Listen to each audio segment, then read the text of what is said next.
of our collective responsibility to ensure that every woman experiences pregnancy and childbirth safely, scientifically, and with dignity. This year, as we come together on this ensure that every important woman day, that is the National experiences Safe Motherhood Day pregnancy and childbirth 2026, safely, scientifically, and with dignity. This year, as we come together on this ensure that every important woman day, that is the National experiences Safe Motherhood Day pregnancy and childbirth 2026, safely. Yeah, so this year, when we come together, the theme nationally for Safe Motherhood Day 2026 is equity in maternal health care, leaving no mother behind. As I interpret this theme, it emphasizes ensuring equal access to quality antenatal care, safe labor practices, nutrition for all women, especially those in undeserved and rural areas, to prevent maternal deaths. So, if we want to achieve this theme, I feel we should have three key focus areas. One is equity and access. That means we need to address, as a state, the disparities in maternal health care, highlighting that every mother deserves care regardless of location or economic status. It should be equal for all. Number two, we must concentrate on prevention. There should be a focus on increasing access to skill care during pregnancy, childbirth, and postnatal care, and join in with various skilling and quality control programs like Manyata to achieve this greater goal. And last but not the least, we must hold the ground on maternal health. That is, we must emphasize our fight against preventable maternal deaths. When I took over as president in Mumbai, I said our theme for the next 2 years will be Mission Me, Missions 3, and we will carry out the Arogyas 3 Nischay uh, of AMOGS with the greater goal of Arogyas 3 Se and Samarthya Rashtra Se. This fits beautifully in our shared commitment to strengthening maternal care, not just maternal care, but women's health care, importantly, safeguarding the lives of the women of Maharashtra across all communities. This resonates deeply with our ongoing efforts in Maharashtra, not just Maharashtra, but across the nation. Personally, I believe that safe motherhood is not just a health goal, and that's what you all should look at it. It is a fundamental human right. Friends, we must accept that despite significant progress, maternal health still continues to be a critical concern, particularly in those regions where access is difficult, timely interventions don't occur, and even awareness remains uneven. We are thankful and hopeful and proud that Maharashtra has made commendable strides in reducing maternal mortality. But many challenges still remain, like anemia, delayed referrals, high risk pregnancies, and the disparities between urban and rural care. We as Amoxians should stand at the forefront of this mission. Our goal and role should extend just beyond, not beyond clinical care, because we are not just clinicians. We are educators, influencers, advocates, and more importantly, the real change makers. So we need to strengthen our ANC care, promote institutional deliveries, ensure that emergency obstetric services are amplified, and improve postpartum care as well, because these are the essential pillars of safe motherhood. Equally important is collaboration. And so we must go hand in hand with the government initiatives like the Laksha Manyata program, the Surakshit Matrutva Abhiyan, the Janani Suraksha Yojana, the PMSA, etc. With this, at the community level, healthcare workers like ASHA workers, Anganwadi workers should be encouraged and motivated by the Amoxians and work with them hand in hand to bridge the gaps in care. Empowering women through education, nutrition, and awareness will be the key to prevent complications before they arise. I feel with such eminent faculty today, The webinar is going to be a valuable platform for disseminating knowledge, discussing best practices, and addressing the real-world challenges that we face. I'm confident that the insights from our expert speakers will inspire us to innovate, adapt, strengthen, and commit ourselves greater to maternal health. So friends, once again, on this very important day, Amoxians, let us reaffirm our pledge that no mother should lose her life while giving life to a newborn. Together, with dedication, compassion, and coordination, we can move closer to achieving safe motherhood for every woman in Maharashtra. That should be our greater theme. Congratulations to Rachna, Madan. I'm happy to see my dear friend Dr. Ajay Mane, my secretary Dr. Rohan Palshetkar, and zonal coordinator Rajesh Darade, and all the presidents and secretaries of this very important zone of AMOGS, that is Zone 5.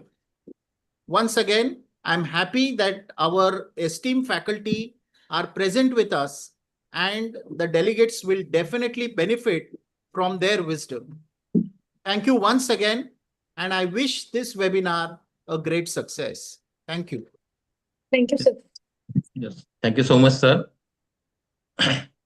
We all AMOGsians are here committed to complete these initiatives and dreams which we are following, and in good faith of this safe motherhood and women's health.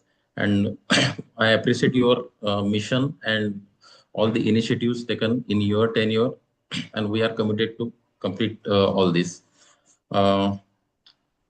I over to Dr. Rachana for further proceedings. Thank you so much, sir. Thank you, Madan sir. Good evening, all. And it is my great honor and privilege that on the occasion of Safe Motherhood Day, we could organize this webinar. This webinar being my first webinar as chairperson of the Safe Motherhood Committee. And what a wonderful coincidence that the first webinar is being held for the Safe Motherhood Day. And Amay sir has rightly guided us that the mission for this 2 years is Mission Me, Mission Stree. So mother's health is very important, and keeping that in mind, we are planning to have zonal webinars targeting mostly on safe motherhood. So we started with Zone 5, that is my very own zone, and I'm really thankful to Madan sir and Prerna ma'am for the collaboration, and to all Zone 5 society president, secretary, and members for being there for this webinar, and all the important pillars of AMOGS, that is Amay sir, Rohan sir, then Pardesi sir, Mane sir, Baramde sir, Darde sir, all esteemed faculties, and all president and secretary here being there to give us blessings.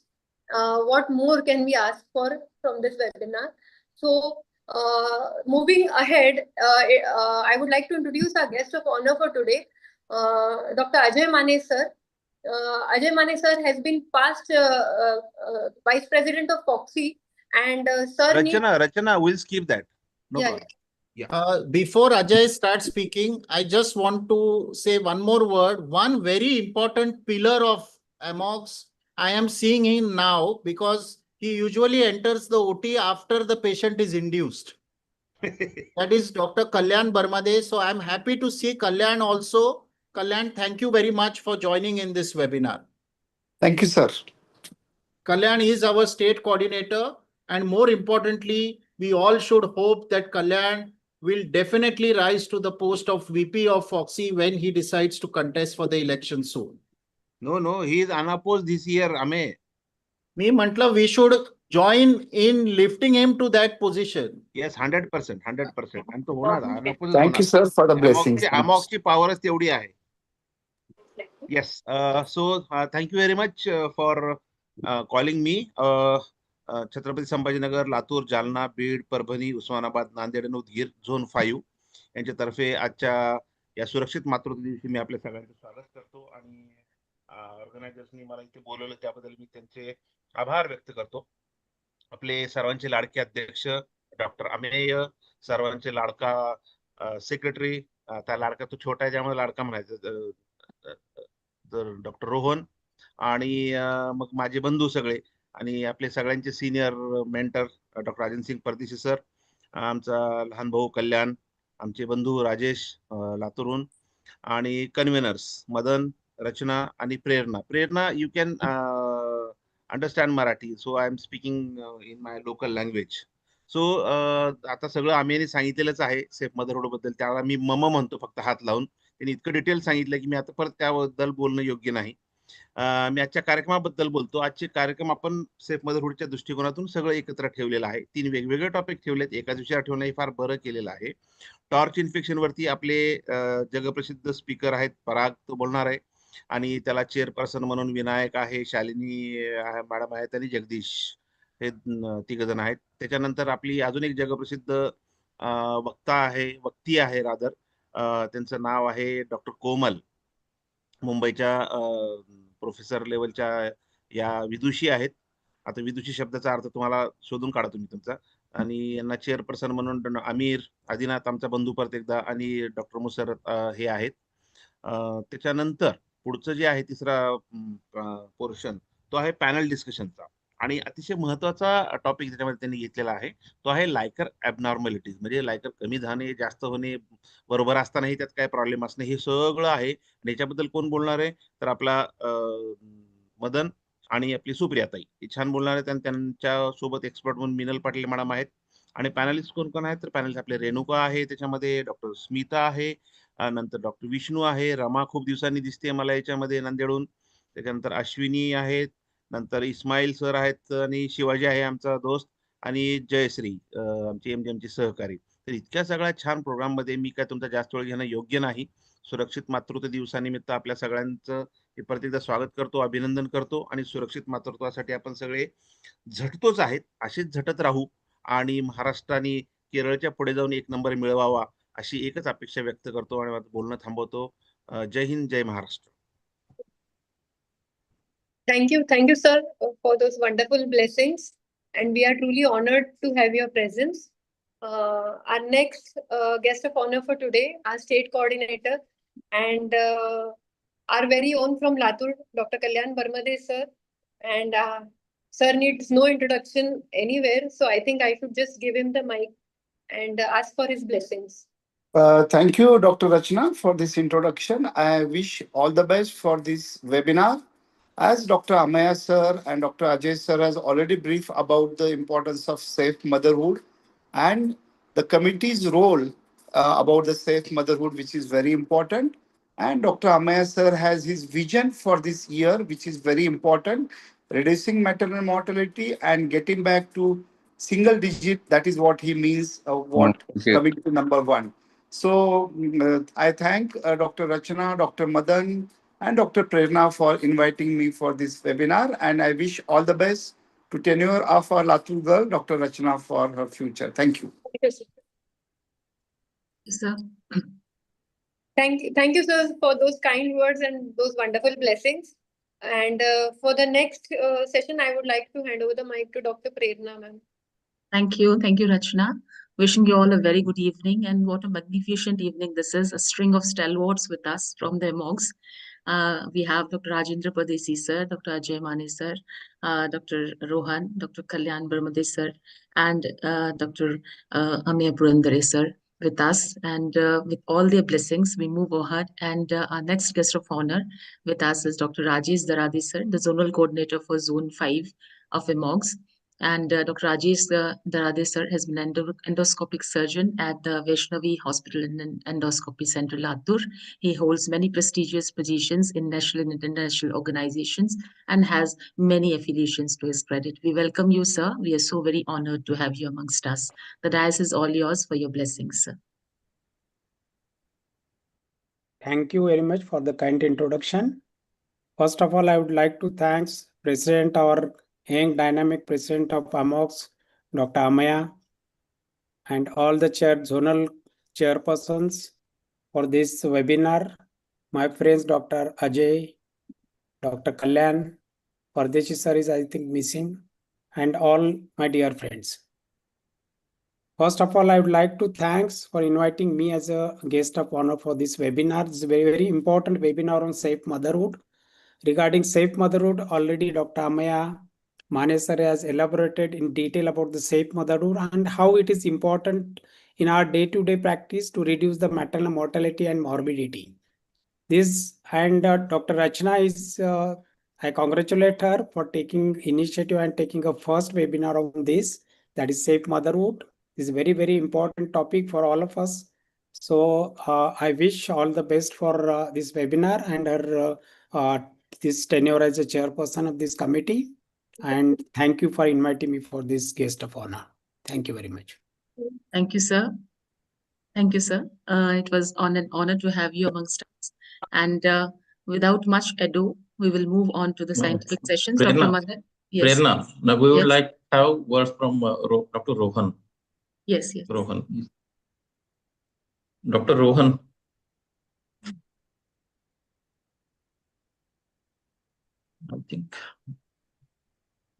I think he got तो busy. Log out झालाय. Yes, yes, yes. Okay. Should I call him once? He was there since 5:45. Okay. I'll just call him once.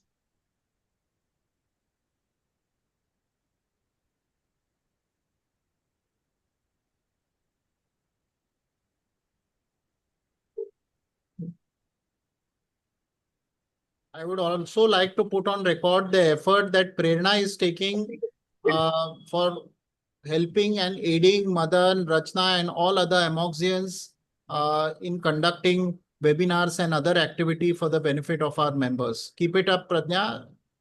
Great to see your enthusiasm and commitment. Prerna is an adoptive member of AMOGS. No, Thank you, adoptive, sir. no, we'll make her stay in Maharashtra then.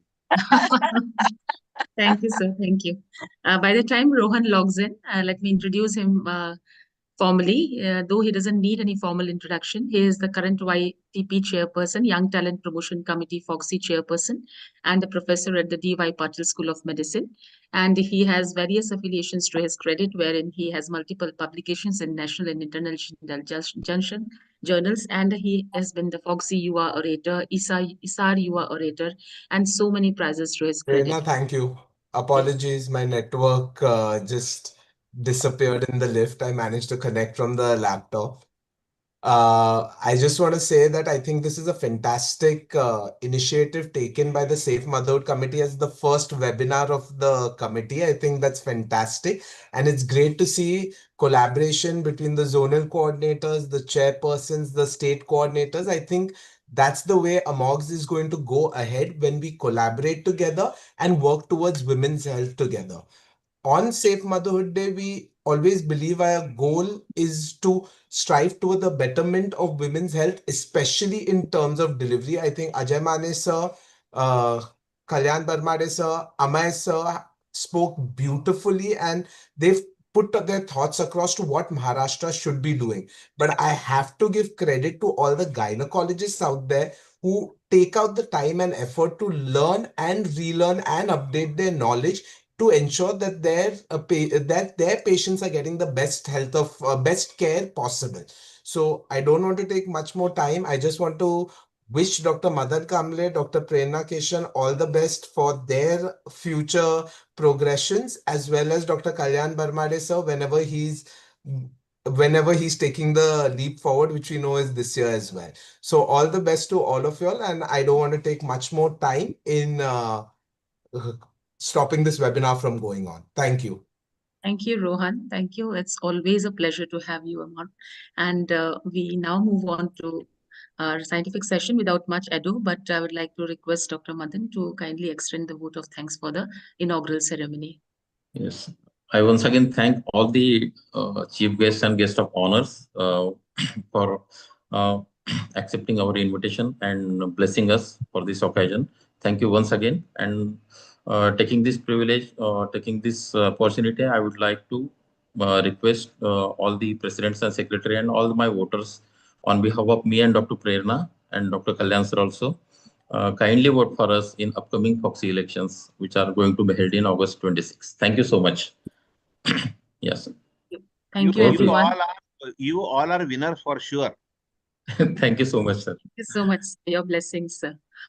Without much ado, we take forward Dr. Amiya Purandare sir's motive of no mother should die during childbirth. No mother should lose her life during this auspicious news that comes to our family. We move to our first scientific session and to have with us two chairpersons, Dr. Vinayak Kedkar sir, President Aurangabad Society, Dr. Shalini Karad madam, President Beat Society, and Dr. Jagdish Yerolkar sir from President Udgir Society. The scientific session is on torch infections, wherein we have a very revered and grounded speaker of FOGSI, one of the most lovable and one of the most popular person as per clinical reputation and international repute is concerned. We have Dr. Parag Biniwale sir, past ICOG chairperson, to speak on torch infections, make sense from nonsense. And I request one of our chairpersons, Dr. Shalini, if you're around, to kindly introduce Dr. Parag sir for his deliberation.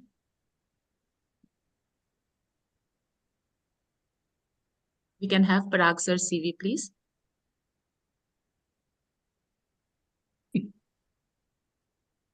Prerna, I think I'll start my presentation. My first slide is my CV. Sir, let me first introduce you. No, Sir, sir doesn't need an introduction. From the core of the heart, what I would like to say about sir, not a formal introduction, is that sir has always been a mentor, a guide, and as leader of international repute, and sir has been such a good friend to all of us in the FOGSI fraternity. So we are so very honored to have you. The dais is all yours for your deliberation, sir. Thank you, Prerna. Good evening. I bring greetings from Pune, and it's indeed a pleasure to be part of the first webinar of Safe Motherhood Committee of AMOGS. Thank you, AMOGS office bearers, and especially Rachana, Madan, and Prerna for the invitation. In next 20 minutes, I'm going to talk about one very, very controversial and overused test, that is torch infection in pregnancy, making sense in nonsense. All of us are aware about the torch infections, and that includes toxoplasmosis, rubella, cytomegalovirus, and herpes. And when we talk about others, it includes syphilis, Zika virus, and varicella zoster. Of course, we also had COVID-19 as one of the others, which created a ruckus few years ago. How common is this infection? In reality, the infection is not common.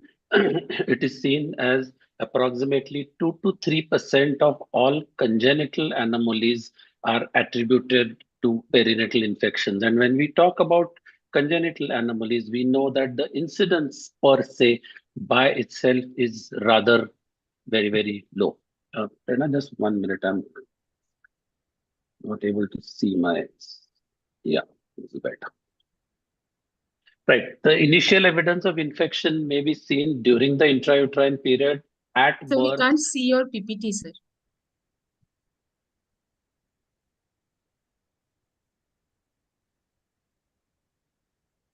You stop sharing, tech partner, then only sir can share. Can you see it now? Yes, sir, it is visible. Okay. Okay.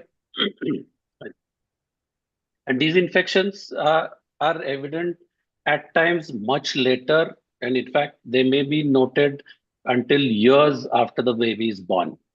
So the question that comes in our mind, why consider these infections? Now, we must understand that all these infections or all these organisms are known to cross the placenta, and they have a potential to be teratogenic. These infections can cause significant fetal and neonatal mortality, and they are an important contributors to early and late childhood morbidity. So when we talk about torch infections, you have to do it in these headings. First of all, suspect torch infections in pregnancy in the mother, diagnosing torch infection, which is extremely important, timing of infection in related to gestational age, because that is what is going to decide the fate of that particular fetus or the neonate.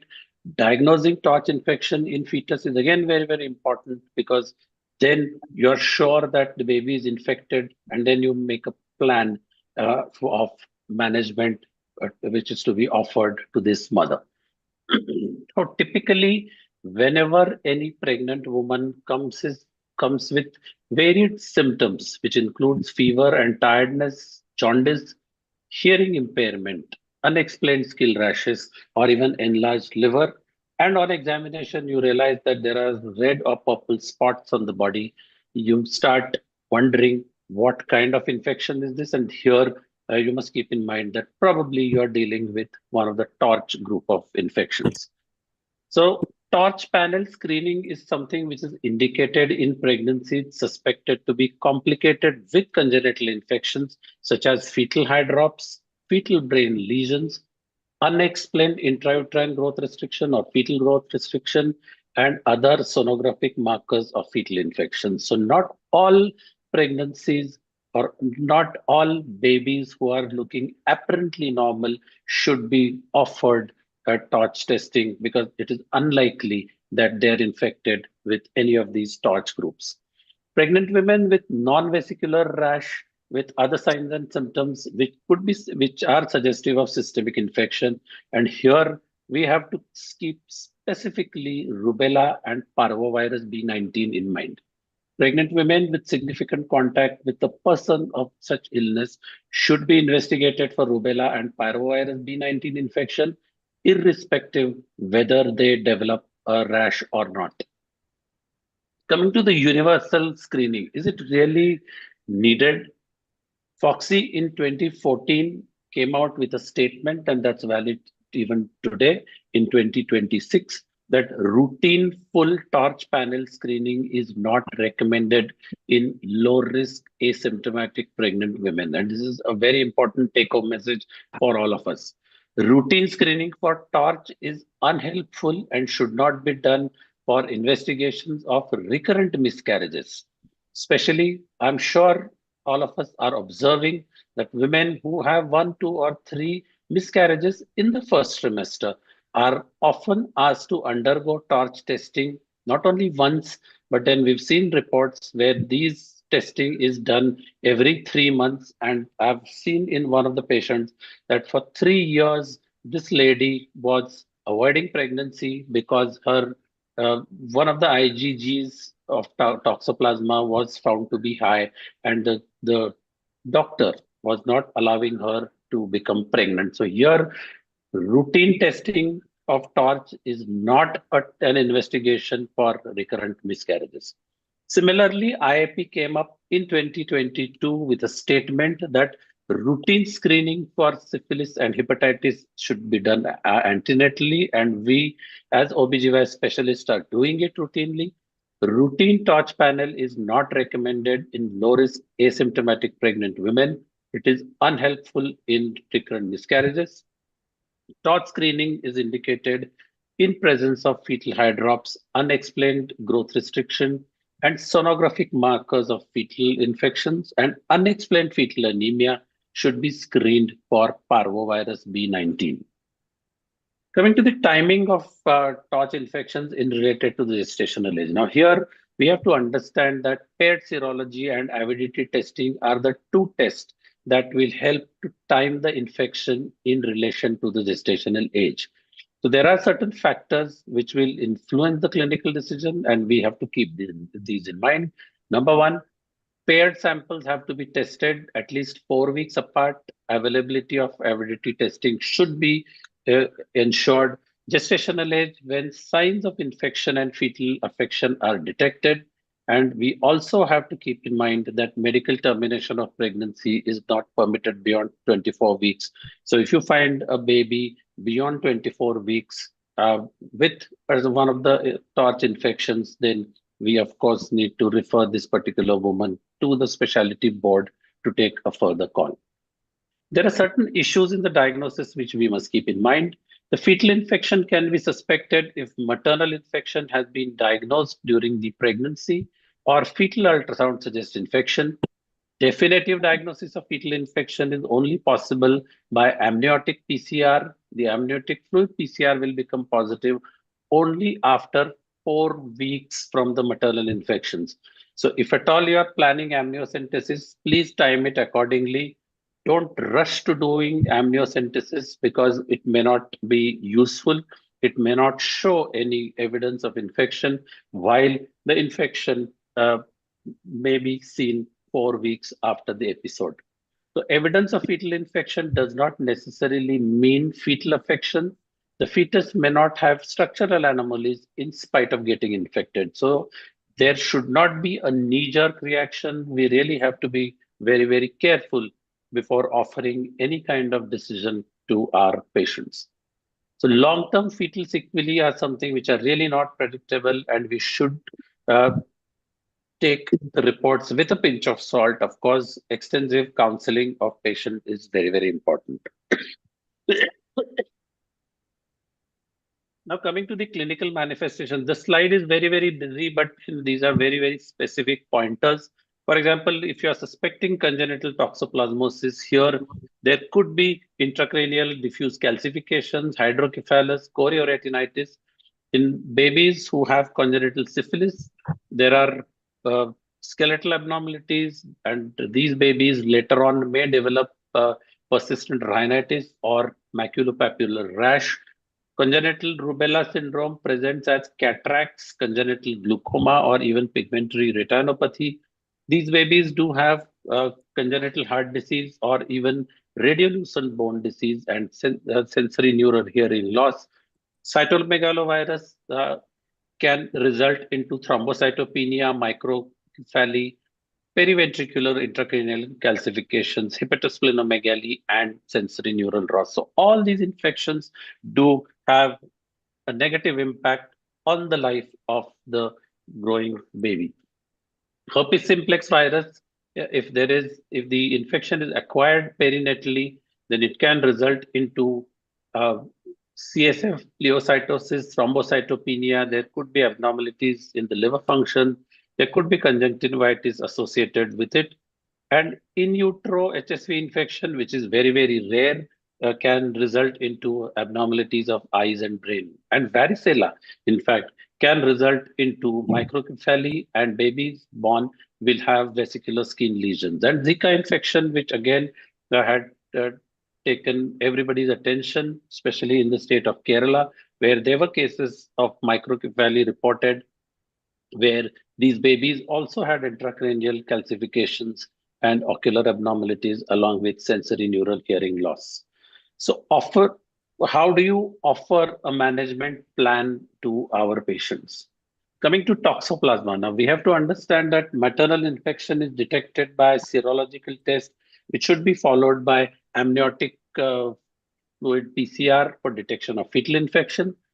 If amniotic fluid is infected, then spiramycin in the dose of 3 grams per day till delivery is indicated. If it is not, then there is no reason why we should offer spiramycin to our pregnant women. Coming to rubella, and as far as rubella is concerned, pre-pregnancy care is important. So we can consider vaccination, especially in those women who are screened negative for both IgG and IgM. Only IgM positive report suggests recent infections, and the patient should be advised to delay pregnancy by about 3 months. Only positive IgG would suggest immunity against rubella. So if you get a patient preconceptionally with a report of rubella IgG positive, do not vaccinate her. No action is required because she's probably got infected or she has acquired enough immunity against rubella. So in pregnancy, we have to understand that the seroconversion in the first trimester, if it happens, MTP should be advised as the chances of severe embryopathy are high. But in most of the women, especially in the first trimester, we do get 100% result in the form of intrauterine fetal demise, but it's prudent that we offer diagnostic testing even for these babies. And in later trimester, fetal infections can be diagnosed by fetal chordocentesis for rubella IgM or RT-PCR, which happens to be more specific. In the second trimester, avidity testing will help in timing the infection and taking appropriate decision. And in the third trimester, the chances of fetal infection are remote and we need to counsel our women appropriately. So rubella, we just have to understand that we must look at a possible opportunistic vaccination in the postpartum period or in the preconception period. The only rider is avoid pregnancy for about 1 to 3 months. Earlier, we always used to say 3 months, but now the current recommendation says that even if the woman avoids pregnancy for 1 month, it is absolutely acceptable. The third is cytomegalovirus, and here seroconversion or PET testing will reveal the maternal diagnosis. Counseling about fetal infection has to be done. Fetal diagnosis is done by cordocentesis, which shows elevated anti-CMV IgM or positive amniotic culture on PCR. So here, if appropriate, we must consider termination of pregnancy. Now, if the patient continues pregnancy, in labor, routine care has to be offered. And in the postpartum phase, the neonate has to be evaluated and follow up because there could be some features which may develop at a later date. Coming to the herpes infection, if a woman who is planning pregnancy contracts herpes infection, she has to avoid pregnancy till there is clinical cure. So this is something which we must insist when we diagnose herpes in a preconceptional period. If there are severe cases, hospitalization is important. Here, we must watch for uterine activities, observe that these women may land up in preterm birth. Acyclovir 200 milligrams 5 times a day for 10 days or until clinical resolution is important. Active genital lesions over perineum, vagina, or cervix during labor becomes an indication for cesarean section. But if there are no genital lesions, we can always allow vaginal birth. In women who land up with pre-labor preterm rupture of membranes, individualization is important as far as patient management is concerned, and we must evaluate newborn. And if there are active maternal lesions, we may even consider acyclovir prophylaxis to these babies. So this is just a clinical laboratory and radiographic findings of neonatal herpes simplex virus infections. And here we have to remember that we have to rely on viral culture or HSV PCR of surface swabs or even HSV PCR of skin lesions, which in fact are more than 90%. They give us a positive result in more than 90% of the babies. Parvovirus, if there is diagnosis of pyrovirus infection in a preconceptional period, we must encourage the woman not to become pregnant till she is cured completely of uh, clinical symptoms. And of course, we need to keep a tab on antibody response. It is diagnosed by seroconversion or presence of IgM antibodies, and we have to treat the mother symptomatically, screen fetus for hydrops with serial ultrasounds, and if needed, intrauterine transfusion of the fetus is required, especially if there is fetal anemia. Zika virus, a clinical compatible illness that includes fever, rash, and arthralgia, and compatible exposure history is required before further testing. This includes travel to an area where which is known for Zika activity or clients who land up in sex without a condom with someone who lives or traveled in an area of Zika activity. If the symptom onset is less than 2 weeks, baseline serology, that is IgM and IgG, blood and urine PCR is important. We must repeat serology in 2 weeks. And if the symptom onset is more than 2 weeks, we just need to rely only on serology, that is IgM and IgG.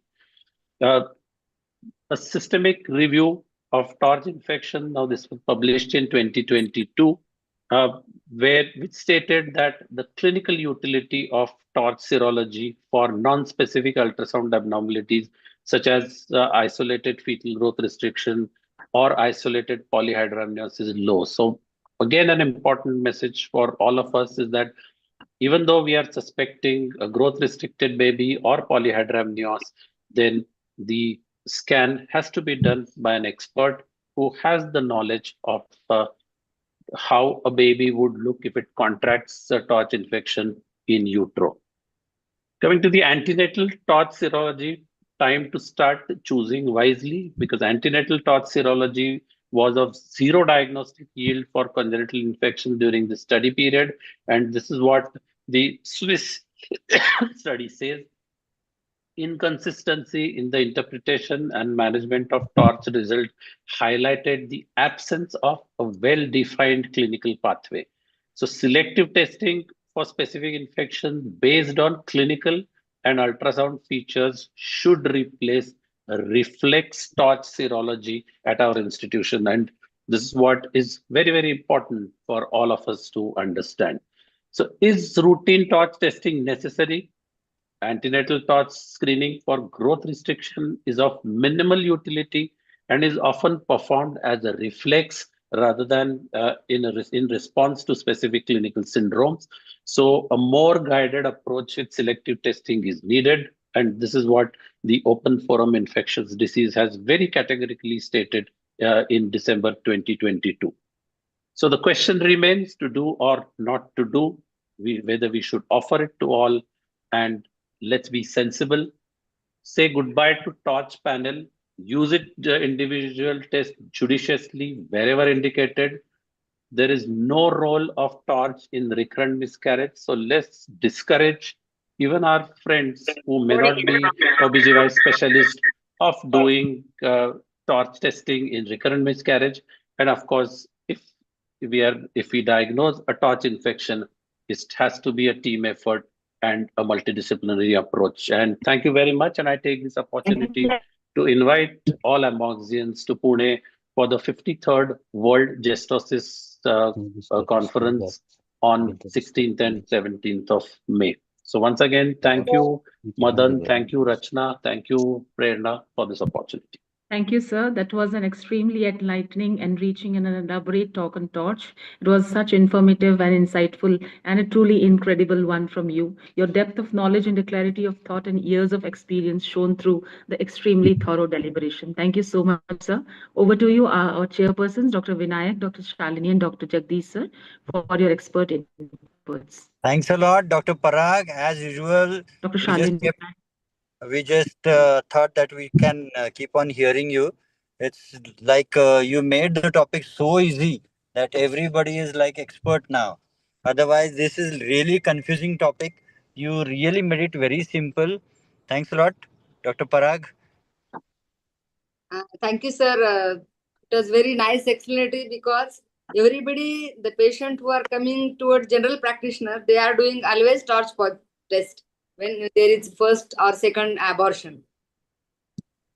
So we actually need to educate the patient that this is something which is not required, and whenever you are interacting with your colleagues, you have to give and emphasize that this is something which is not going to be of help to our patient. So it is just a waste of time, money for the patient, and we do not come to any conclusion, especially when we do such a test. Yes, sir. When the patient is coming to us, our consultant, they came from general practitioner. They came with torch report. Thank you. Dr. Jagdish, sir, are you there? Thank you, sir. Thank you for nice presentation. Thank you. So we move on to thank you, Parag sir, for such a thorough deliberation, and all our chairpersons for your time and valuable inputs. We now move on to our next session, and for this, I request Dr. Rachna to kindly lead the proceedings. Thank you, Prerna ma'am, and thank you, Parag sir. In spite of having severe laryngitis, you gave us such a wonderful talk, and I must say that for my first webinar as chairperson of MTP committee, sir was the first speaker for me, and I was blessed then also. I think I'm blessed today also, sir being here. And moving towards our second session, it is decision making in IUGR. A very eminent speaker, Dr. Komal Chauhan ma'am, past Vice President FOXY. And for chairing this session, we have chairpersons, Dr. Amir Sheikh sir. He is an IVF consultant and right now the president of the Latur OBGYN Society. Our second chairperson for today, Dr. Adinath Rajguru sir. Sir is an IVF consultant, a thorough academician and president of the Usmanabad OBGYN Society. And Our third chairperson for today is Dr. Musrat Attar, and she is secretary of the Udgir OBGY Society, a young, talented secretary. And I would request Musrat to introduce Dr. Komal ma'am to the webinar. Over to you. Okay, ma'am.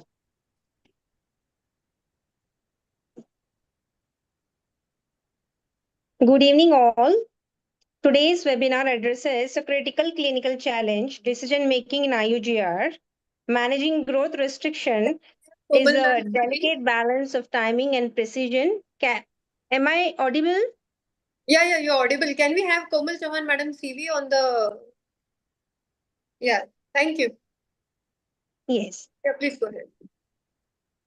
Yeah, we are going to discuss about the managing growth restriction is a delicate balance of timing and precision. And today we aim to move beyond theory into the real world clinical confidence. To guide us, we are honored to have a distinguished leader, Dr. Komal Chavan Madam. She has over 15 years of clinical excellence to this session, and she is currently Vice President of FOXY 2025, Governing Council member of ICOG, Medical Director of Chavan Maternity Nursing Home, Unit Chief at VN Desai Hospital, Mumbai, a true academic and a social leader, and she was a convener for a Foxy Guinness World Record and has been recognized as a COVID warrior and personality of year.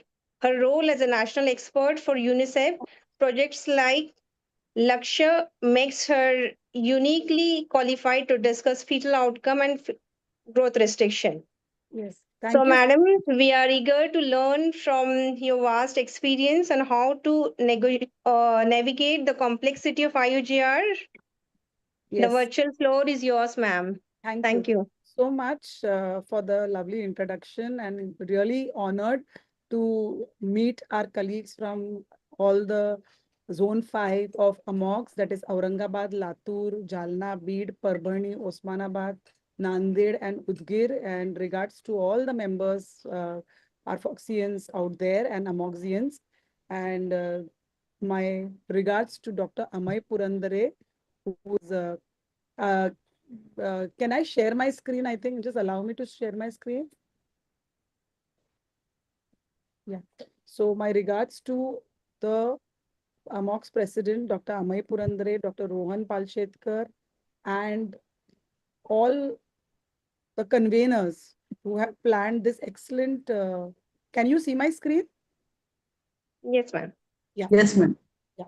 So thank you so much, Dr. Amay Purandare, Dr. Rohan Palshetkar, regards to Ajay Mane, Pardesi sir, Dr. Kalyan, Dr. Darade, and the wonderful conveners. I think Madan, Rachna, and Prerna, they are doing fabulous work for beautifully coordinating.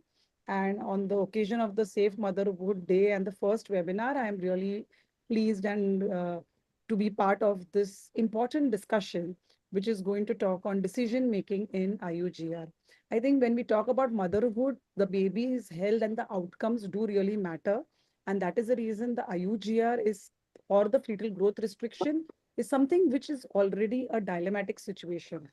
And when we talk about dilemma, I will begin with a quote from Nelson Mandela. May your choices reflect your hope and not your fears. So we should not have any hesitance in managing, the outcomes which are going to be scary for the mother, but we should go with confidence. And when we talk about fetal growth restriction, we have our definitions. The RCOG has immense data, as well the Delphi consensus of FIGO. And we know when the estimated fetal weight or the abdominal circumference is less than 10 percentile for the gestational age. And sometimes, there are also the small fetuses who have not grown potentially. So there has some pathological process. And we need to distinguish that growth restriction from the small for gestational age, wherein only the birth weight is less than 10 percentile. So this is really important thing. The distinguishing, the dilemma, the decision making comes when we know that whether we are dealing with an FGR or a SGA baby. And coming to the definition very clearly says, as per the Delphi consensus, that we need to categorize into early and late FGR. And this is really very important. We need to rule out congenital anomalies, and then Early is the gestational age, which is less than 32. Late will be equal to or more than 32. And the parameters, what we do in an ultrasound, here you will see that the abdominal circumference and the EFW less than 3 percentile, or it is accompanied with AC by EFW less than 10 percentile with uterine artery PI more than 95 or umbilical artery PI, which is more than 95. Here we know that yes, when the abdominal circumference with EFW is less than 3 percentile or at least 2 out of 3. So here like we don't want all to happen, but any two, yes, it can be a late late FGR. And why it is important? Because the main clinical challenge is when we have an early onset FGR, the challenge is the management. And the late onset FGR, the most important challenge is detection. So the prevalence of the late onset is more, we'll see it more, but then detection, it goes really unnoticed. And that is the reason when we have untoward consequences. So gestational age, we have already spoken, the 32 being the cutoff. And late onset, why we are having a detection problem? Because the fetus may not necessarily be very small. So you will really have to screen it and find out. So Doppler, yes, will show the cerebral blood flow redistribution, wherein the findings on Doppler will be more profound in early onset, that you will see the alterations in the umbilical, middle cerebral, and ductus venosus. And the biophysical profile may be abnormal in both. And there may be a pre-existing maternal conditions in early onset, like hypertension, which placental perfusion, everything in early onset. Late onset, we may or may not see. And placental findings, the perfusion, everything, are less specific in late onset. So the perinatal mortality is low. But if it goes unnoticed, then sudden chances of adverse fetal outcome becomes very, very high. So knowing is very, very important, and we need to know the causes also. So maternal preplacental factors like any chronic conditions in mother, anemia, smoking, substance abuse, the weight gain, the environmental toxins all play a role. The placental perfusion, yes, we know about the secondary to hypertensive disorders or any placental inflammation. I think the infections talked by Dr. Parag Beniwale spoke lot among the fetal factors, infective factors, and placental factors also. And then the umbilical cord also, the insertion of the cord, the velamentous insertion, single umbilical artery, true knot, increased coiling, the length of the cord, all that will have an umbilical factor. And congenital malformations in the fetus, the structural and the congenital anomalies, and at times even multiple gestation, the teratogenic exposure, all that will amount for the fetal factors. So we need to, what is in our role? What can we do? We need to screen. We need to identify if the fetus looks small. And if it is small, is it a SGA or is it an FGR? So who to screen and when to screen is again a decision making. So do we do routine screening or high risk screening? What do we follow? Yes, we definitely need to take a detailed history taking. So how are we going to find out? Because the patient load is very high and everything. So we know there are certain maternal parameters or fetal parameters which would be highlighted in the history, the age, the extremes of age, the ethnicity, height, weight, BMI, nutritional status, socioeconomic conditions, the medicine taken, all that, the previous obstetric history of any problems with the birth weight, medical conditions, genetic conditions, all the thrombophilias, everything, the family history, everything needs to be taken very, very minutely. Then history-based factors can be again categorized. The maternal factors, what we will categorize, the a maternal demographic, then the medical condition, pre-existing medical condition, obstetric condition. Then there are markers that you need to do the PIGF or the low PAPA, high AFP. So all these will be biochemical markers. And then we have the ultrasound marker. When the uterine artery pulsatility more than 95, uterine artery bilateral notching, or the two single umbilical artery, abnormal placentation, the cord insertion, everything will be the ultrasound factors which you will see. So then as a screening, yes, but when do we screen? Preconceptionally is the ideal time. If there are any other factors, which are the maternal factors, those needs to be looked into preconceptionally. Or as soon as the patient comes in the first antenatal visit, and screening need not stop after the first visit. It needs to be continued every antenatal visit because that will detect the late onset FGR. So the simplest thing, I think, with a lot of evidence, what we have is the symphysiofundal height. And it is expressed in centimeters. We start doing it, from 16 weeks to 36 weeks. And it increases gradually as the pregnancy advances. And how do we do is a primary, it's very inexpensive. Anything, it can be done in any low resource setting. So you find out the distance from the upper border of the symphysis pubis to the top of the uterine fundus. It will increase 1 centimeter every week between 14 to 32 weeks. If there is a lag of equal to or more than 3, it helps diagnose FGR. So definitely you should measure and keep a growth chart. If that growth chart will be really be quite informative whether this patient requires aggressive screening or no. Also, mind you, if there is a polyhydramnios, fibroids, twins, definitely, or a high BMI, you'll have to have your clinical correlation.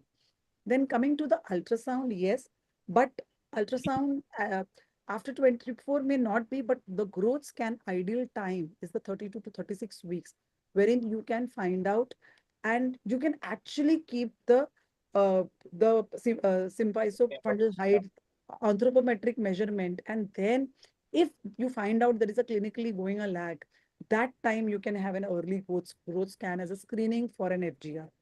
So RCOG has said that women who have 3 or more minor risk factors should go for a uterine artery Doppler at 20 to 24 weeks of gestation.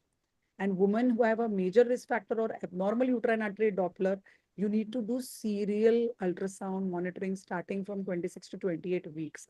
And but also there is a statement by ACOG that there is not a sufficient evidence that women with a previous history of SGA, the serial ultrasound, how it is going to be beneficial.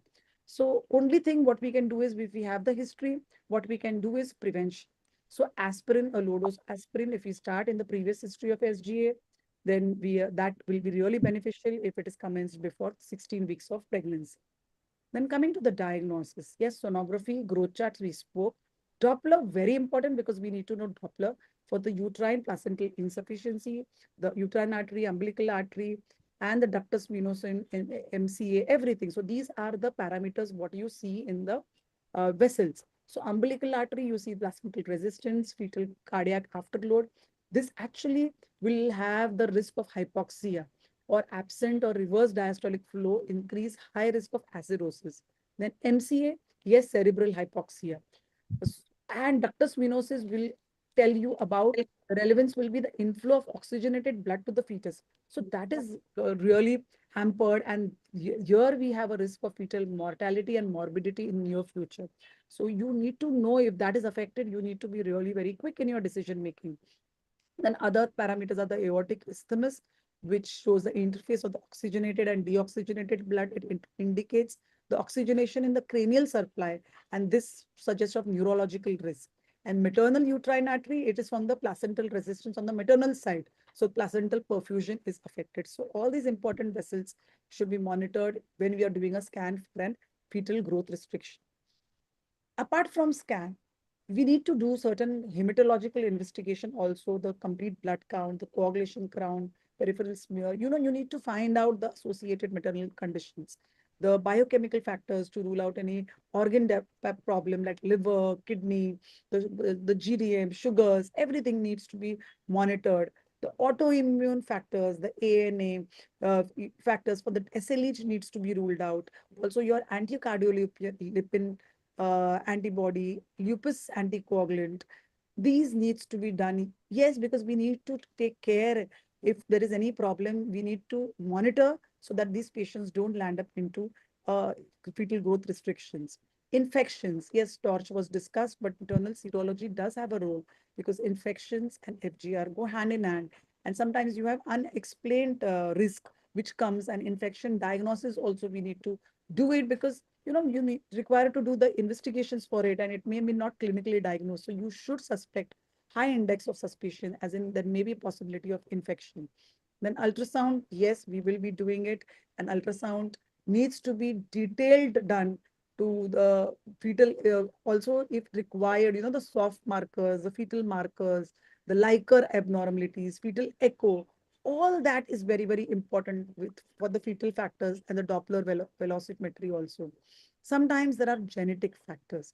So karyotype may be indicated. Previous child may be having a problem, or there may be some structural soft markers which are positive. And you may require an NIPT for this patient, or you want to do an amnio and find out whether there is any chromosomal or genetic problem. So those also will be required as per the indication. So we need to keep all those things listed, and the counseling should go as step by step as we encounter these problems. So even the infections in the later cases, even sometimes infection is not actually evident on the serological results, then it may also require an amnio synthesis to find out if there are any presence of any infection, so that we can tackle it early and prevent complications. And sometimes the investigation cord placenta, yes, you had some problem with the patient and we don't want it in future, you can send your placenta umbilical cord for histopathological examine. Even the gross examination of placenta umbilical cord does hold, because lot of things needs to be done. It's all in front of you. You just need to examine it properly.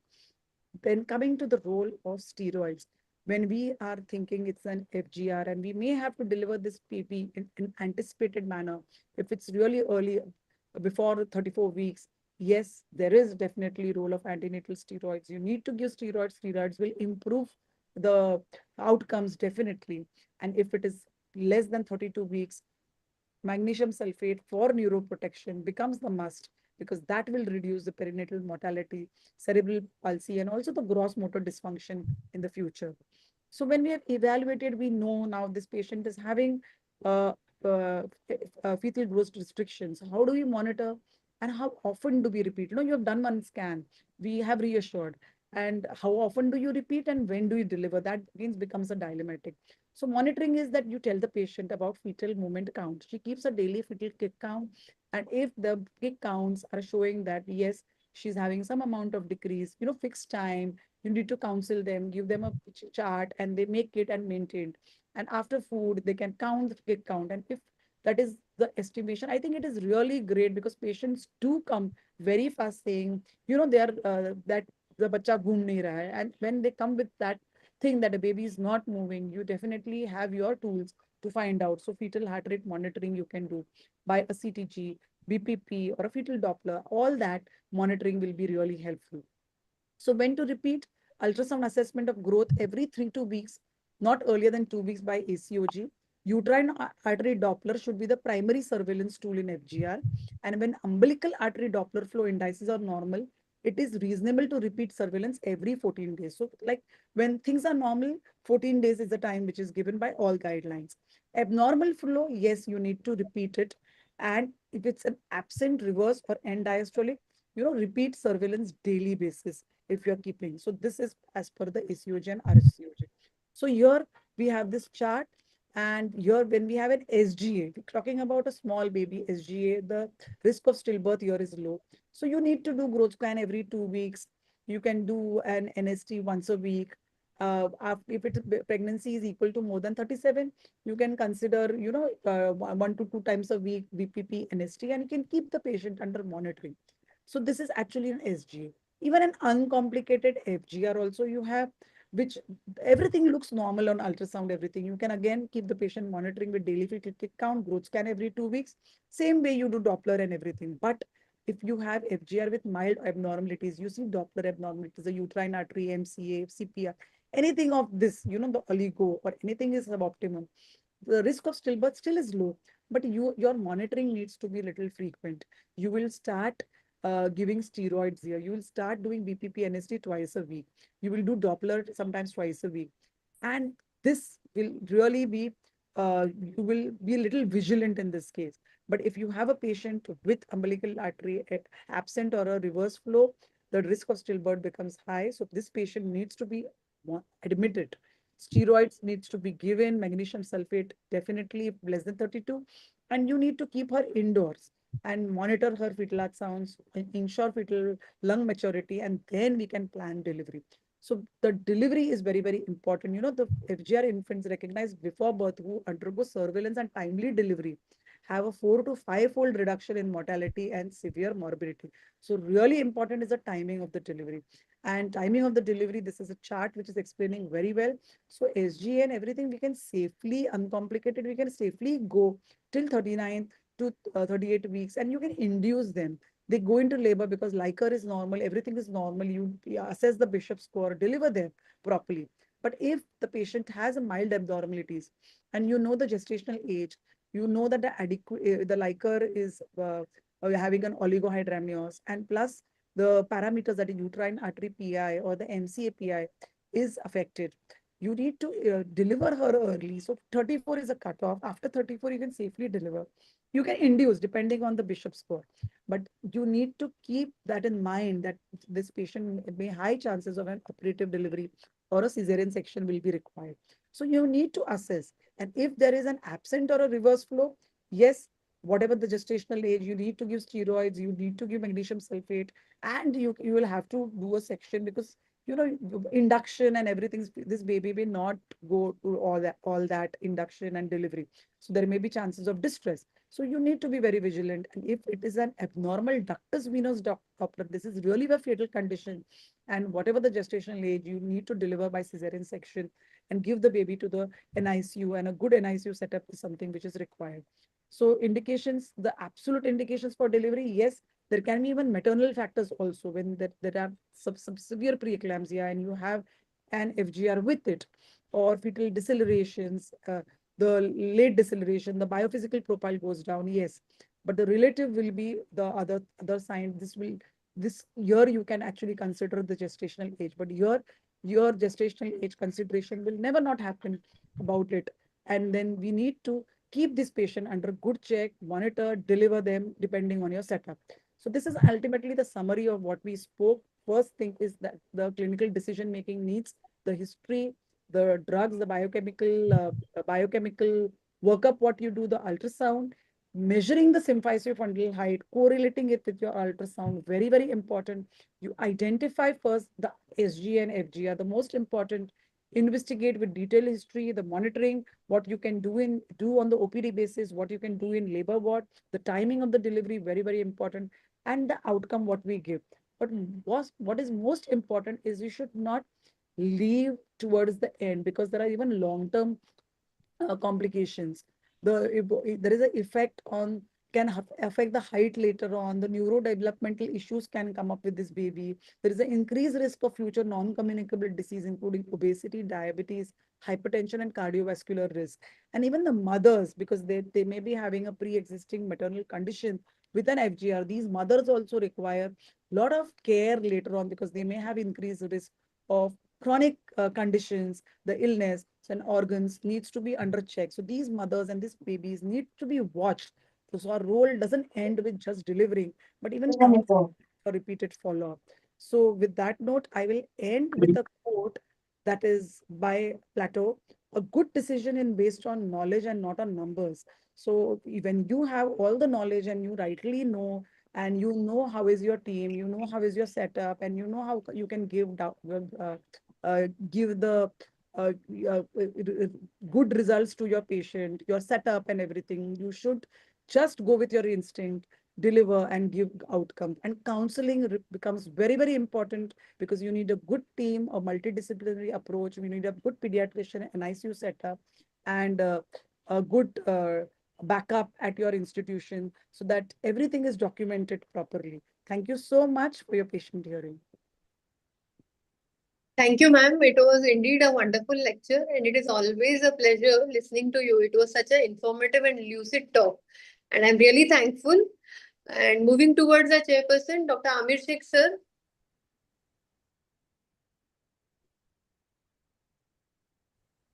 Sir, are you there?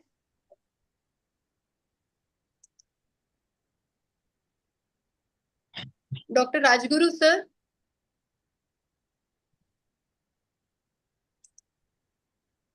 I can see Dr.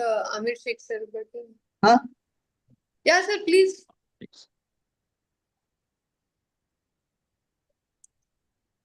ते ऑटोक्लेवला घेऊन जाय chocolate फक्त log in आहेत. Yeah. Dr. Musar. नाही, आपण clear केलं तर जसं तसं राहतो. दोनच गोष्टी क्लिअर बोलणं. Then I Thank you, ma'am. Thank you, ma'am, for that insightful and clinical enriching talk on decision making in IUGR. You have beautifully simplified a topic that often challenges even an experience of clinician. आपण manage करू एक दोन line काय अडचण नाही. झालं I future think there मध्ये is some disturbance going on behind. Patient आला ऍडमिट करणं बोलणं बिलणं काउन्सिलिंग बिलापासून सगळं करणं फक्त सरांना Am I audible? There is disturbance behind. yeah, it's Ashwini madam, she's been muted. Go ahead, Mr. Okay. Thank you, ma'am. The emphasis on Doppler as a decision-making tool was extremely valuable, and the balancing time of delivery with fetal maturity remains the cornerstone. The distinction between the early and late onset IUGR was clearly highlighted by you, and I think that was a wonderful talk, and it will surely influence our day-to-day clinical decision making. Thank you so much, ma'am. Thank you. Thank you so much. And I would like to give my best wishes to Dr. Madan, Dr. Prerna, and all those who are there aspiring for Foxy post. My best wishes always with you all. Thank you so much, ma'am. It was a wonderful presentation, and thank you for your blessings. Thank you. Yes. I think we can move ahead towards the next session, that is the panel discussion on Laker abnormalities clinical scenario, for which we have moderators Dr. Madan Kamble sir, who's already been introduced, and Dr. Supriya Arwari madam. Can we have CV of Dr. Supriya ma'am? Yeah, Supriya ma'am is currently the Adolescent Health Committee chairperson, Foxy, always a cheerful one and very pleasing to greet too. She is AMOGS zonal coordinator for Zone 1. She is vice president of the Thane OBGY Society, joint treasurer. Enough, Tarel Bas. Thank you, dear. Thank you. We can proceed. Ma'am, it is honor to have you over here.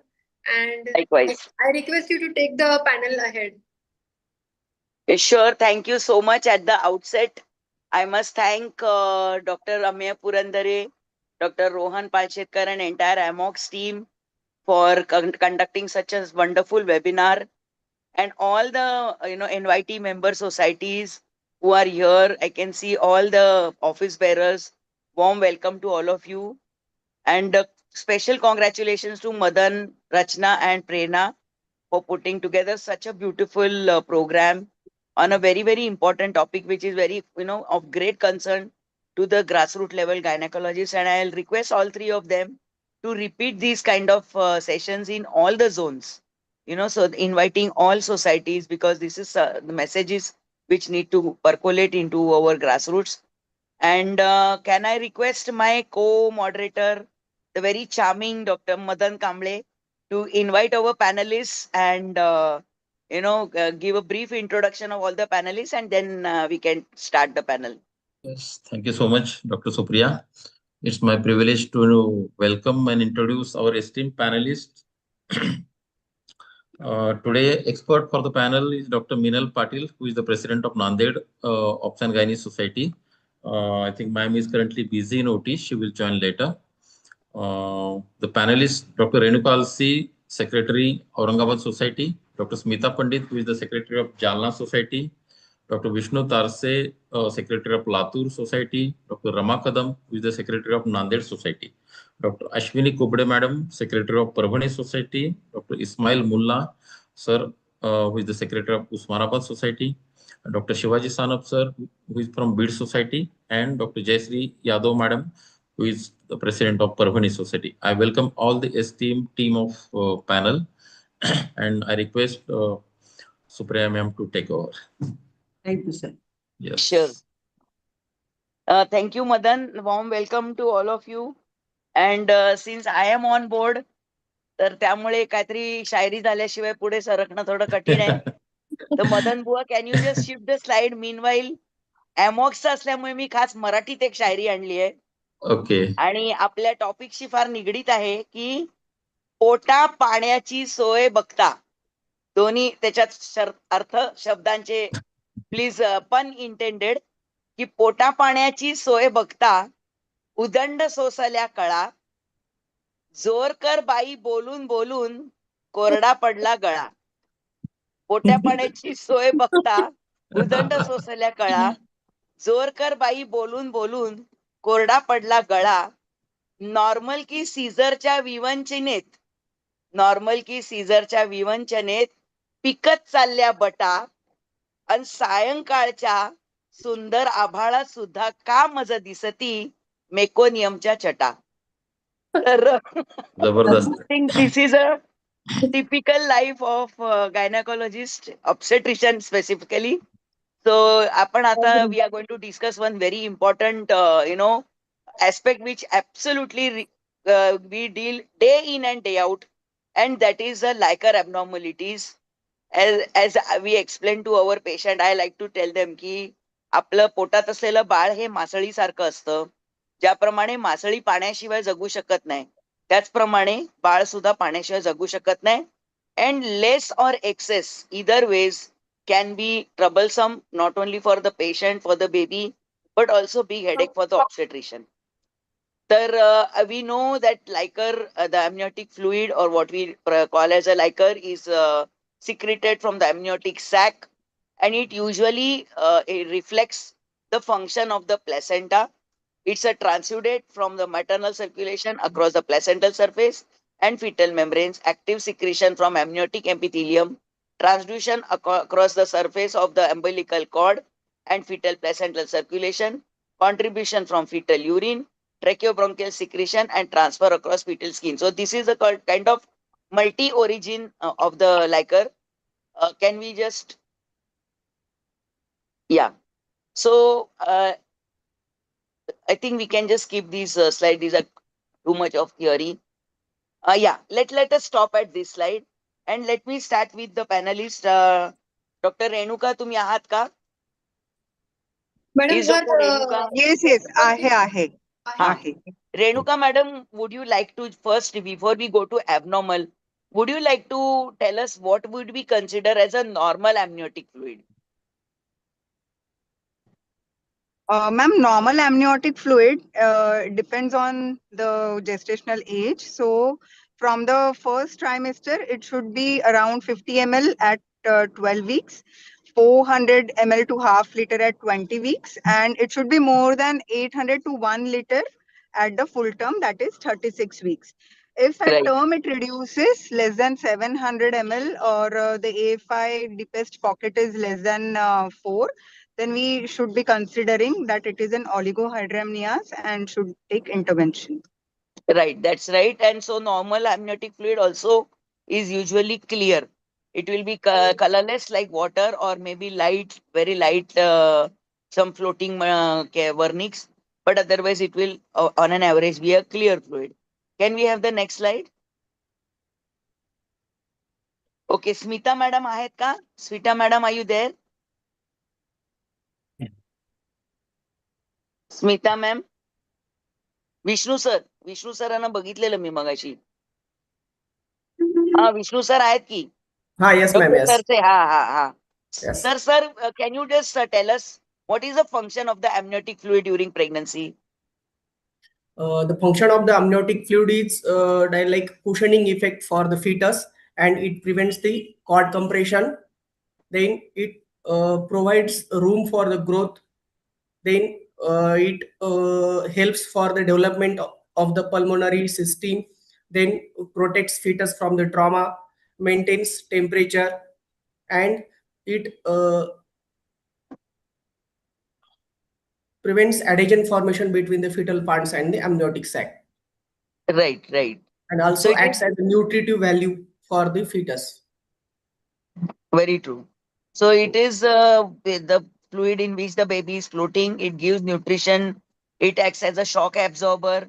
It provides nutrition to the baby. It also gives us idea of the functioning of the baby's various system.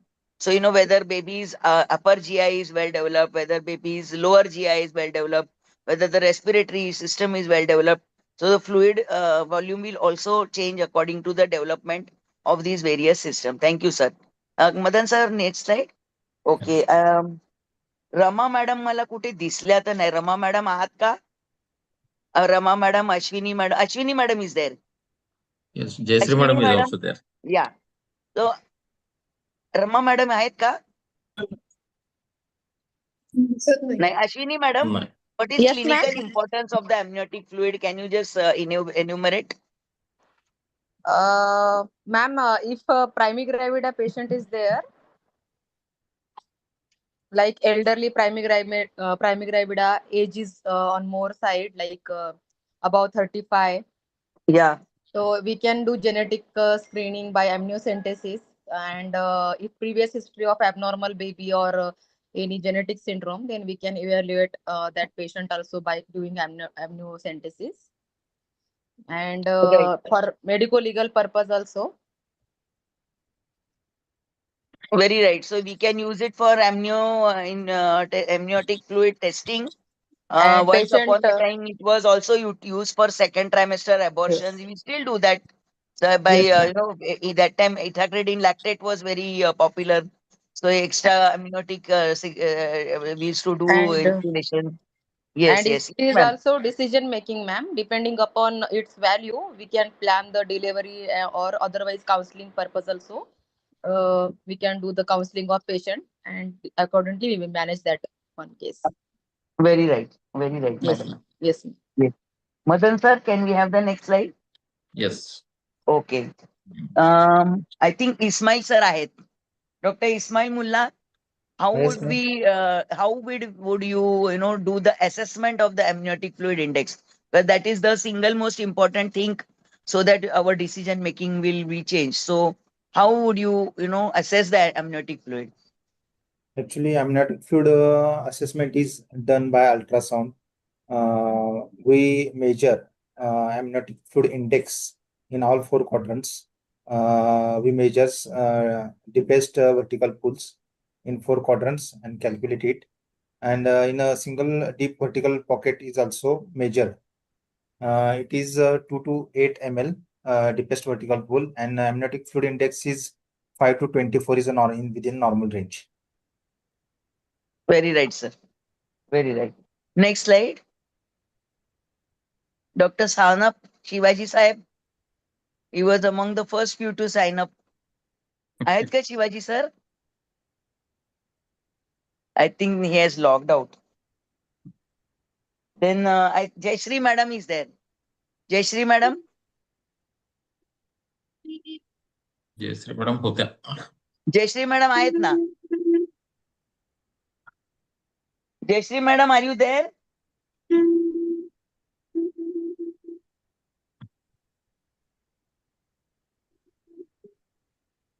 I think then Ismail sir, you can only continue.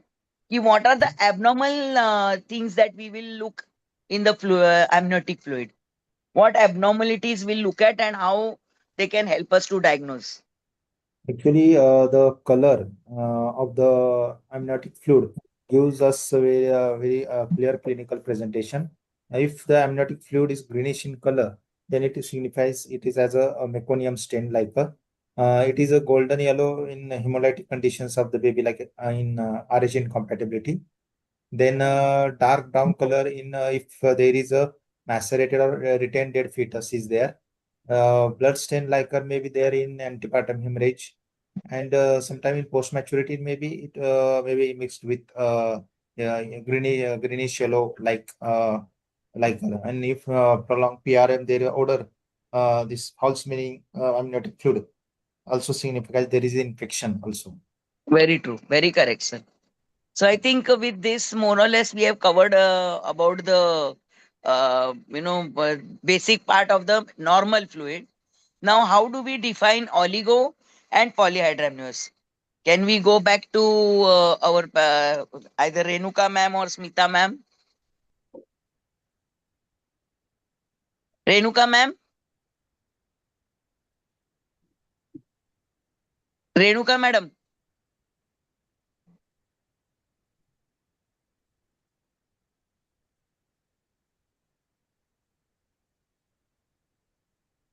I think she is kept the phone. Ashwini madam, maybe you can take it. Ashwini madam. Ma'am, oligo means like our routine practice, we are doing sonography.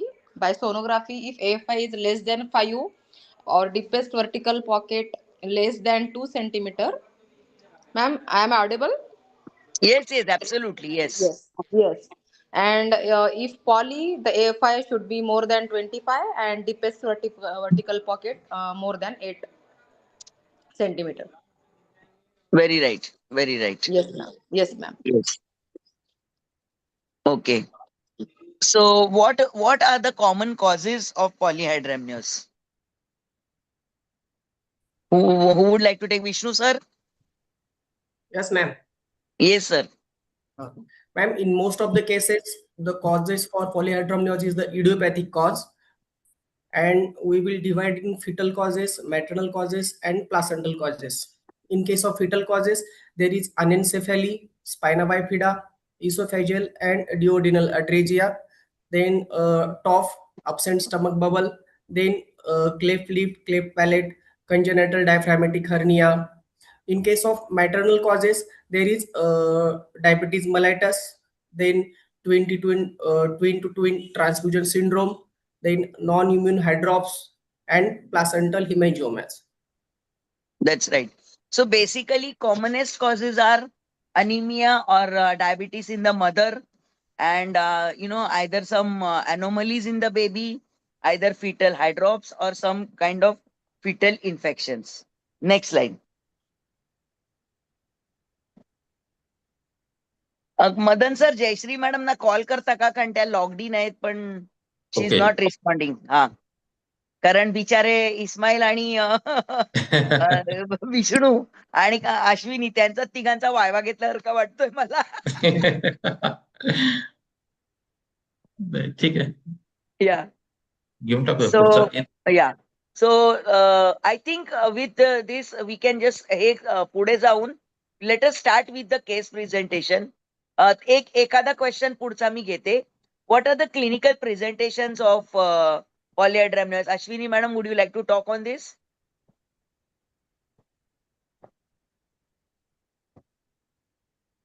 Hello, ma'am. Like it is depending upon the gestation, madam.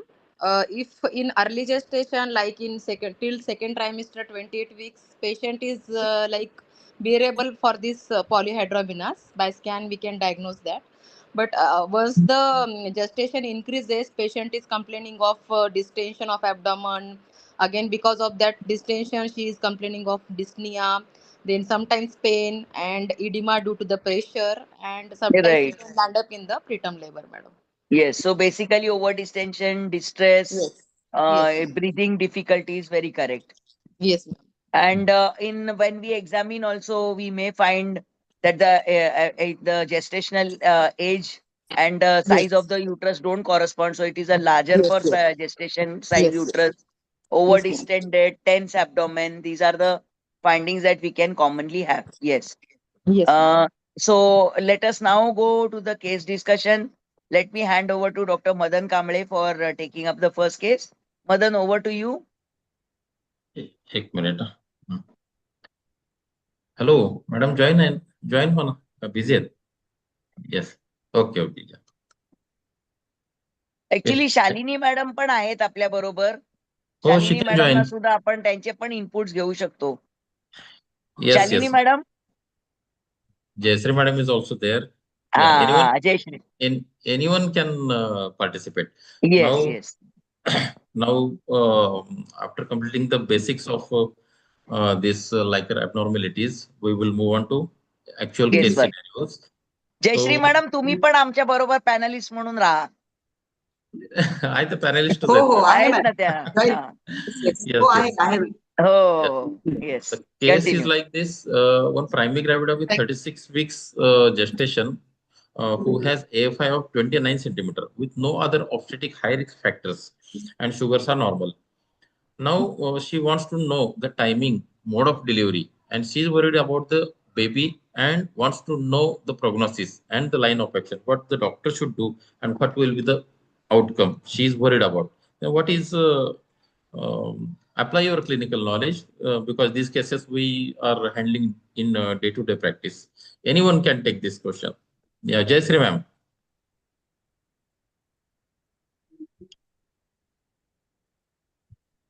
Hello. हाँ Jayasri ma'am. Sir,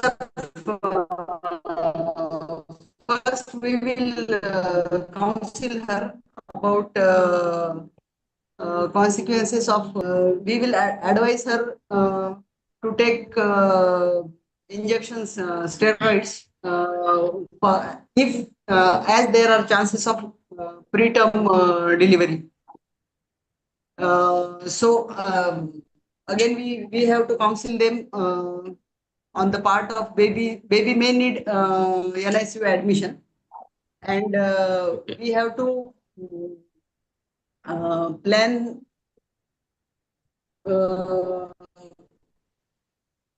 we can plan normal delivery. In such cases, counseling part plays very important role. As Yes. she is a case of polyhydramnios, then we have to explain the maternal outcome and fetal outcome. What can be the possible Yes, complications about as regards? chances of Yes. PH also can counsel them. Then delivery should be institutional delivery, and we will plan rather blood transfusion. We should be prepared for facilities such like blood transfusion centers also. Yes, there is antepartum management and intrapartum management and postpartum management in these cases. Anyone want to add something, Dr. Vishnu sir or Shalini ma'am? What should be the counseling? As you said, sir, counseling part is very important because Yes. there might be the chances of any congenital abnormalities to the fetus. Because Yes. there is polyhydramnios, there may be the abnormality to the fetus, and there might be the chances of PPH, postpartum hemorrhage, after Yes. delivery. Huh. So we have to counsel, take proper consent regarding the abnormalities related with mother and fetus.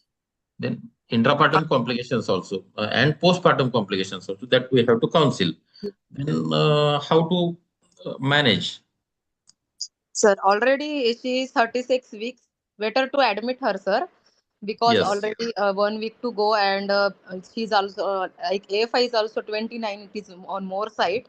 Better to admit her, and her sugar are normal, so better to give her steroids.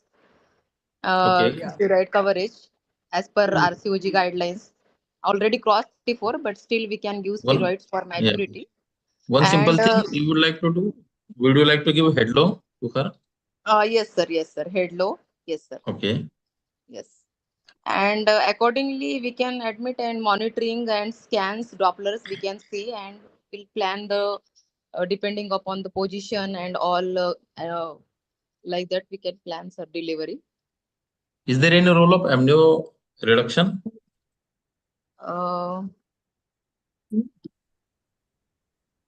Yes, sir.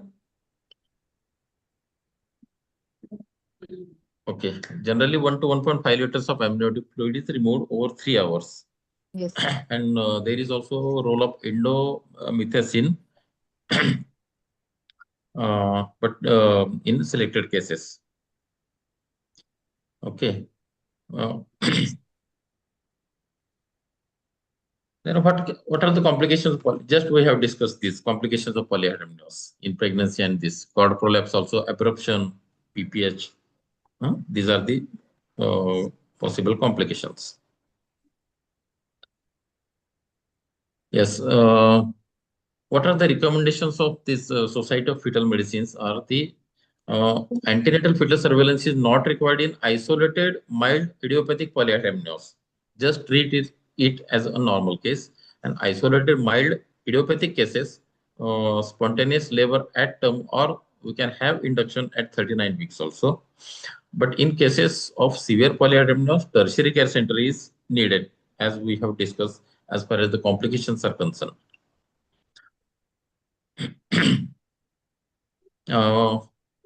What is meant by oligohydramnios? That is the Liquor is whenever the liquor at term is 300 to 500 ml, and incidence is quite high nowadays. This was about the case 1, and we will move on to the case 2. It is also one of the interesting case. Primary gravida, aged 26 years, which is presenting with 32 weeks pregnancy with blood pressure of 140 by 90 millimeters. Mild pedal edema is there, and ultrasound is showing fetal growth restriction, and AFI is 9 centimeter. And what should be the ideal line of management? Yes, anyone can take this question. Yes. Hello. Yes, sir. Sir. Ismail sir, please. Sir. It is a BPS borderline 140 is 90. This patient should be admitted. AFI is 9 centimeter. It is normal for this gestational age. We will admit this patient. We'll do monitoring her BP, and we'll do urine albumin, then her pH profile. Fetal monitoring is necessary. Then for fetal monitoring, we'll do NST and Doppler. If growth scan and everything is normal, being 32 weeks, we have to give steroids for this patient, and also we can consider giving Maxel for a neuroprotective effect. If everything is normal and BP is controlled, nothing, just we have to do monitoring of such patient, and if there is no indication of termination as such, if there is no symptoms. Okay. So antepartum surveillance is very much important. Yes. Hello, I sir. think yes. Anyone can have Sir. different opinion. Sir, already she is 32 weeks, and obviously the cause of oligo here is maternal, that is preeclampsia.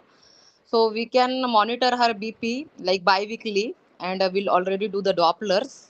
And till 34 weeks, we can cover the steroid also. And after that, if BP is controlled and AFI is okay, then we can continue till the 37 weeks.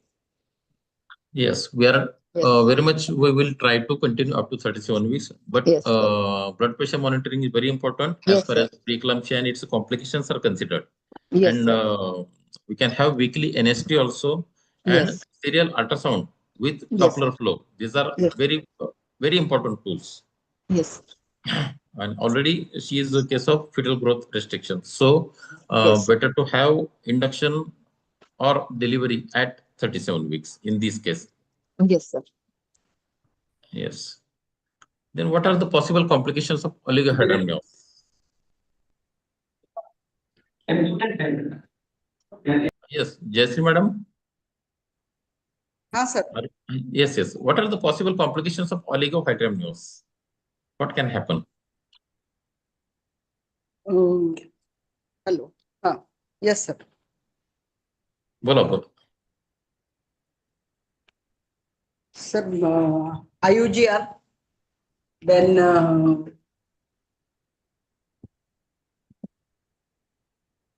there may be pressure deformities, there may be amniotic adhesions, pulmonary hyperplasia, some postural deformities may be there. Cord compression can occur, which may lead to hypoxia and fetal distress and growth restriction.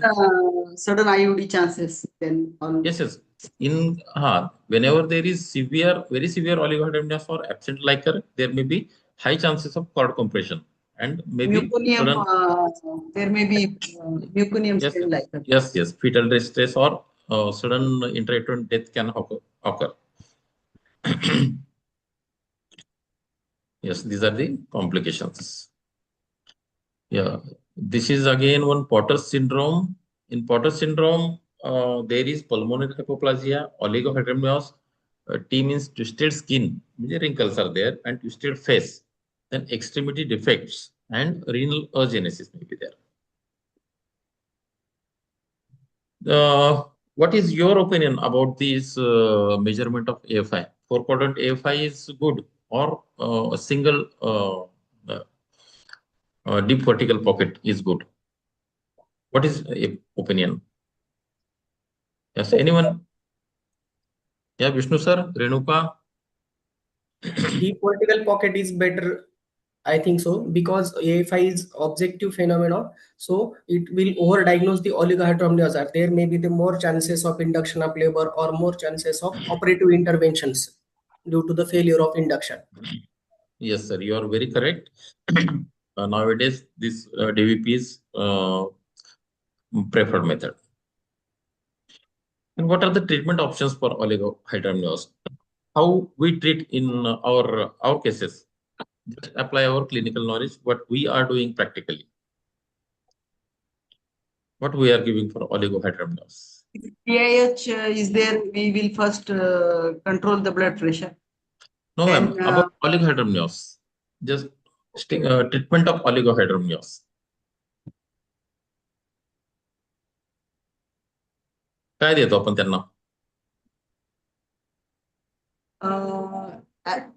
Alamine supplementations, then alamine, then we not responding, then we sachet form, Adequate. L-arginine containing. L-arginine sachet.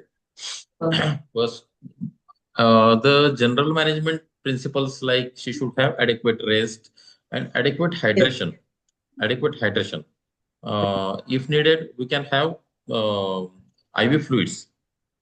IV fluids, and again, amino acid preparations are also available, which are very helpful. That can be given. A serial ultrasound is very much necessary for monitoring the growth, AFI, and biophysical profile. And then we will try to pull up till term, and then we can think of the induction of labor or LSS if needed, because there are high chances of severe IUGR and also fetal jeopardy. Anyone like to add something? Ismail, sir? Okay. Sir, depending upon the gestational age and the liker, we have to treat. Adequate rest is, as you said, is absolutely necessary. And hydration is necessary. Sometimes when if it is severe oligohydramnios, we need to admit the patient. We give some hypertonic IV fluids like NS and RL. Then, as you said, the monitoring is absolutely necessary of such patient. In sometimes, if it is just is not term, sometimes amnioinfusion can be also tried for such patients, sir. Now there are many preparations available. Amino acid preparations are available that are very useful in the tablet form also and IV form also. That are very useful. IV anemia. Okay. Again, the counseling part is very important in such cases. We have to explain to the patient and relatives about the chances of mortality and morbidity rate regarding the malformations, IUGR, meconium aspiration. Then there can be chances of stillbirth, fetal malformation, fetal acidosis, high chances of NICU care or neonatal death also. That should be explained. Yes, now we are at the end of this session. Almost all the panelists have contributed very well. Madan sir, a few things, few practical things like already our panelists have covered that. First and foremost, we have to counsel that whatever treatment we give, we cannot drastically change the fluid volume and the outcome. So they have to be ready for adverse outcome. Secondly, bed rest, sometimes, we have to convince more than the lady, the mother-in-law. And often the mother-in-law feels that the lady has told the doctor, ki माझ्या सासूला सांगा मला आराम करू दे. So we need to explain why the bed rest is required, for simple reason that when the woman takes rest, see, whatever energy she is having in the body is there is competition between her own metabolism and baby's metabolism. So if she takes rest, she gives more benefit for the baby to utilize that much energy, because her body will utilize that much less energy. Again, importance of left lateral position, that in that position, the blood flow to the body is much better. High protein diet is something that we have to explain, especially to vegetarians. because their diet is often deficient in proteins. So simple tips like if they are non-vegetarian, they can have egg, they can have non-veg. But if they are vegetarian, they can have sprouts, they can have dal, they can have tofu, they can have soya. Soya granules are very easily available that can be used for cooking in regular, increase the protein intake. So these are some small things, and whatever medicines and all the treatment that has been enumerated. Also, when we give this thing, fluids, especially the amino acid infusion, it is, I personally, means this is also having a scientific basis to it, that when we give amino acids, also give, if she's a non-diabetic, give either D5 or fructodex infusion. That is because the scientific tenet behind it is that if you give the amniotic fluid, the amino acids, the body will utilize them on for her own metabolism. So you first load her circulation with fructodex or with glucose, so that her body utilizes that glucose, and everything that we get through the infusion will go to the baby. So simple, small, practical tips. That's all. I think the panelists have done a great job, and Madan has done a great job by putting together this panel. So once again, thank you on my behalf, on my personal behalf, and also as a moderator, we would like to thank the organizers and the panelists for a very wonderful discussion. Yes. Over to you, Madan. Yes, thank you so much, all the esteemed panelists. It was wonderful to interact with you. And Dr. Rachna, are you there? Thank you, sir. Yes, Rachna is there. Yes. Please, can we have vote of thanks by Dr. Rachna? Rachna? Yes, sir. Yes, please proceed. It is indeed an honor and pleasure to have such stalwarts on this webinar on occasion of the Safe Motherhood Day. We are very thankful to our respected President, Dr. Amay Purandare, sir, our Honorary Secretary, Dr. Rohan Parshketkar, sir, for their valuable guidance and time. We are thankful to our guest of honors, Dr. Pardesi, sir, who is not here, he is in Ayodhya, but his blessings are with us, Dr. Ajay Mane, sir, Dr. Barmade, sir, Dr. Rajesh Dade, sir, for giving us wonderful insights and blessings for this webinar. We are thankful to Zone 5 societies, all the president and secretaries for their involvement. We are thankful to our eminent speakers, Dr. Parag sir, who was there in spite of having a laryngeal infection, Dr. Komal Chavan madam, who gave us a wonderful talk, and our moderators for today, Dr. Supriya madam and Dr. Madan sir, who gave very practical tips for this panel. And our chairpersons for today, we are honored to have them, Dr. Vinayak Khedkar sir, Dr. Shalini Karad madam, Dr. Jagdish Yerolkar sir, for chairing the first session. Then our chairpersons, Dr. Amir Sheikh sir, Dr. Adinath Rajguru, and Dr. Musurat Attar for being there, and our wonderful panelists who gave excellent insights on this wonderful panel. Dr. Renuka Alsi, Dr. Smita Pandit, Dr. Vishnu Tarse, Dr. Rama Kadam, Dr. Ashwini Kulkarni, Dr. Ismail Mullah, Dr. Shivaji Sanam, Dr. Jayashree Yadav. We are thankful to all of them.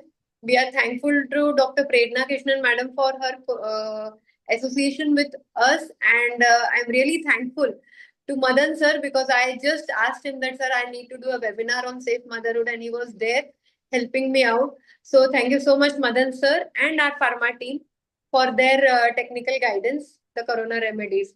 And on behalf of all of us from Zone 5, I wish Dr. Madan sir, Dr. Prerna ma'am, all the very best, and we can assure you that you are definitely going to be the winners. And also Dr.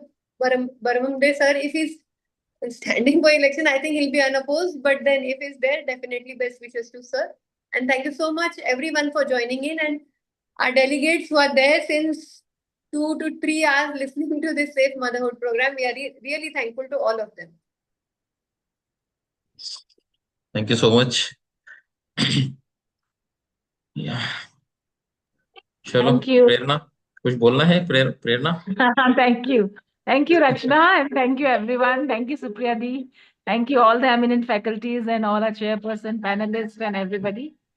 Yeah, मगाशी एक बोलायचं होतं Supriya madam, तुमचा काय? तो मगाशी जी शायरी होती, शायरी जर ऐकून तुम्हाला पिटोसिनची गरज पडणार नाही. पिटोसिनची गरज पडणार नाही. Patient will augment with Shayari only. Chalo, thank you so much, Madan, Prerna, Rachna. All Thank of you you, have done a lot of hard work. Yes. And please do repeat this in my zone also, Zone 1. It's a Yes. really nice topics. We can put together all the Yes, Zone 1 societies and, this whole month, we should actually treat as a Safe Motherhood month. And maybe sometime in the future, we can have a webinar. Rachna, please take it upon yourself that we plan one more webinar for Sure, Zone sure. 1. Next Sure, week. ma'am. चला Sure, Thank you. Mumbai. Thank you very much.